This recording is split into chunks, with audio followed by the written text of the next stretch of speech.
रजनी को बचपन से ही पेंटिंग का बहुत शौक था। वो हमेशा से ही पेंटर बनना चाहती थी, पर उसके माँ और पिताजी ने उसको कभी भी इस चीज के लिए सपोर्ट नहीं किया और उसकी शादी नीरव से हो गई।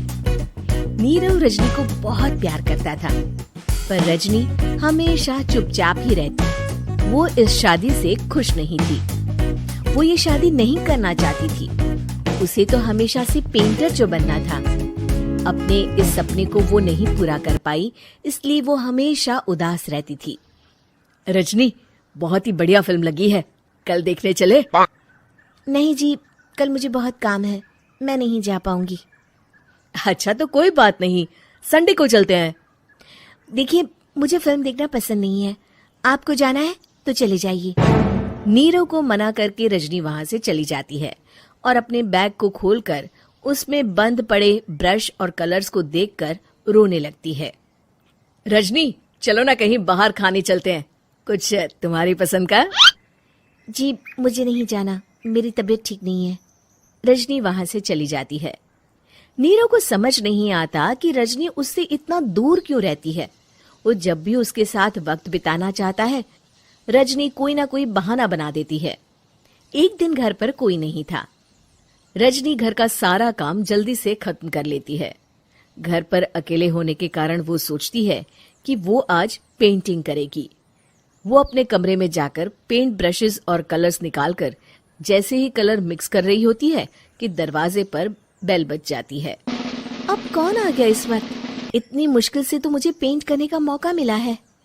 रजनी दरवाजा खोलती है तो उसकी सास अपनी सहेलियों के साथ खड़ी होती है और सब घर के अंदर आ जाते हैं। अरे बहू, सबको शरबत बनाकर पिला दे, बाहर तो बड़ी गर्मी है। उफ। जी। रजनी पेंट ना कर पाने से उदास हो जाती है। उसे गुस्सा भी आ रहा होता है कि उसने इस शादी के लिए हाँ क्यों कह दी।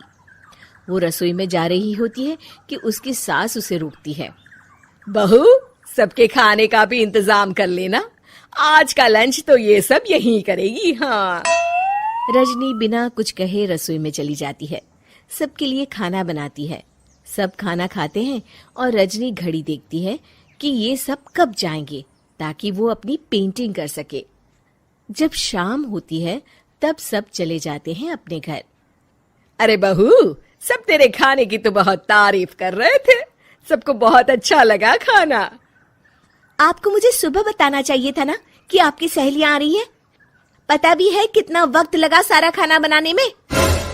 अरे बहू, तू ऐसे कैसे बात कर रही है मुझसे? तो और कैसे बात करूं? मैं इस घर की कोई नौकरानी नहीं हूं कि इतना काम करूंगी। रजनी अपने कमरे में जाकर दरवाजा बंद कर लेती है। शाम को जब नीरव आता है तो उसकी माँ उसे पूरी घटना के बारे में बताती है। क्या रजनी ने आपसे इस तरह बात की माँ? हाँ, और पता नहीं उसे क्या हो गया है, शाम से बाहर भी नहीं आई है। मैंने तो कई बार आवाज दी, खाना भी नहीं खाया उसने। तू ही बात करके देख ले बेटा। नीरव अपने कमरे का दरवाजा खटखटाता है। रजनी, दरवाजा खोलो, मैं हूं। रजनी दरवाजा खोलती है और फिर वापस जाकर अपने बिस्तर पर लेट जाती है। रजनी, माँ से बात करने का ये क्या तरीका है? मैंने कोई गलत बात नहीं की है। अरे तुम क्यों ऐसे बर्ताव कर रही हो सबके साथ? क्या तुम इस शादी से खुश नहीं हो? रजनी कुछ नहीं बोलती। अरे बताओ मुझे रजनी, क्या ये शादी तुम्हारी मर्जी के खिलाफ हुई है? हाँ, मैं ये शादी कभी नहीं करना चाहती थी। तुमसे क्या, मैं किसी से भी शादी नहीं करना चाहती थी। रजनी रोने लगती है। चुप हो जाओ रजनी, बताओ मुझे, तुम क्यों नहीं करना चाहती थी शादी? रजनी बेड के नीचे से अपने पेंटिंग्स, कलर्स, ब्रश, पेपर्स निकालती है। इतने में उसकी सास भी कमरे में आ जाती है। ये देख रहे हो, ये थे मेरे सपने।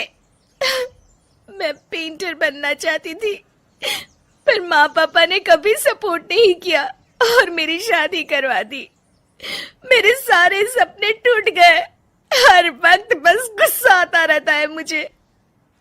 मैं जानती हूँ कि आप लोगों की इसमें कोई गलती नहीं है, पर मैं क्या करूं, मुझे समझ में नहीं आता।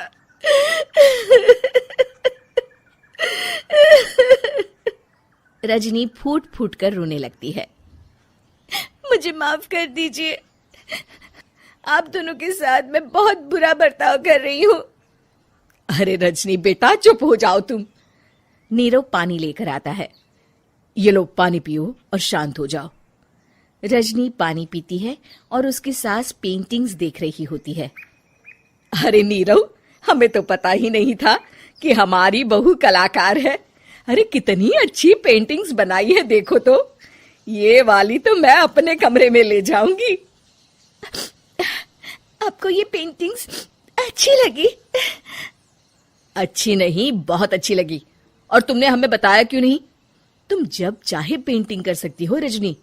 हम तुम्हारे सपनों को पूरा करने में तुम्हारा पूरा साथ देंगे। हाँ बेटा, हम कला की कद्र करते हैं। हम कलाकार तो नहीं, पर मुझे गर्व है कि मेरी बहू एक कलाकार है। रजनी, नीरव और सास तीनों हंस पड़ते हैं।